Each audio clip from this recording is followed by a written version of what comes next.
संबंध।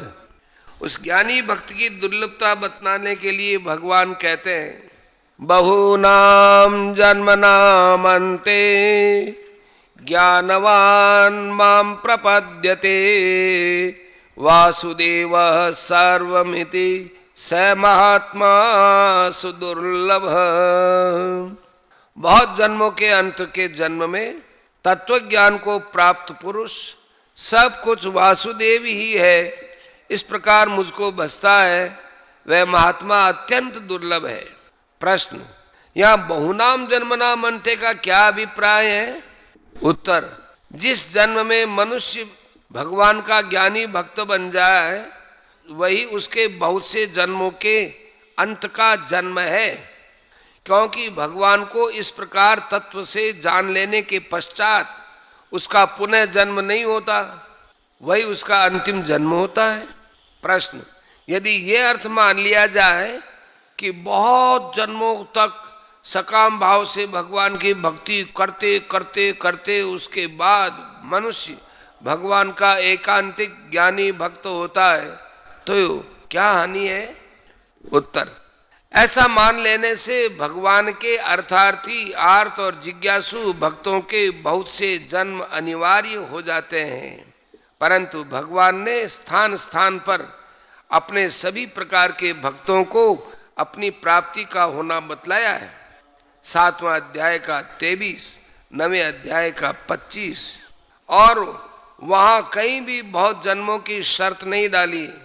अवश्य ही श्रद्धा और प्रेम की कमी से शिथिल साधन होने पर अनेक जन्म भी हो सकते हैं, परंतु यदि श्रद्धा और प्रेम की मात्रा बढ़ी हुई हो और साधन में तीव्रता हो तो एक ही जन्म में भगवत प्राप्ति हो सकती है।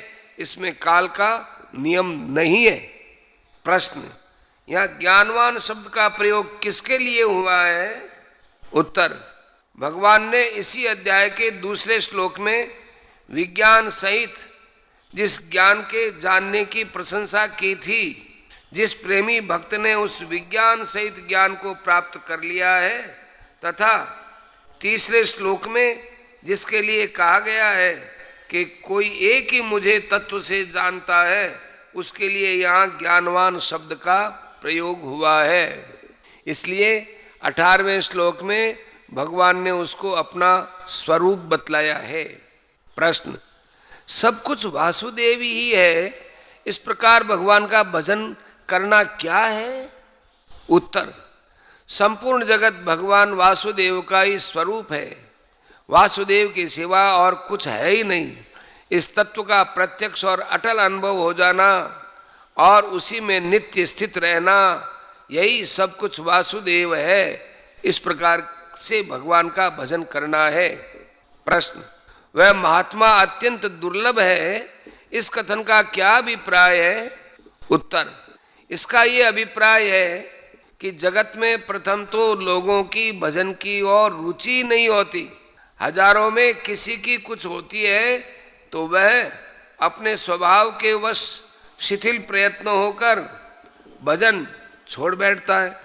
यदि कोई विशेष प्रयत्न करता भी है तो वह श्रद्धा भक्ति की कमी के कारण कामनाओं के प्रवाह में उसको बहाता रहता है। इस प्रकार वह भी भगवान को तत्व से जान ही नहीं पाता। इससे यह सिद्ध है कि जगत में भगवान को तत्व से जानने वाले महापुरुष कोई बिरला ही होते हैं। अतएव यही समझना चाहिए कि इस प्रकार के महात्मा अत्यंत ही दुर्लभ है। ऐसे महात्मा यदि किसी को प्राप्त हो जाए तो उसका बहुत बड़ा सौभाग्य समझना चाहिए।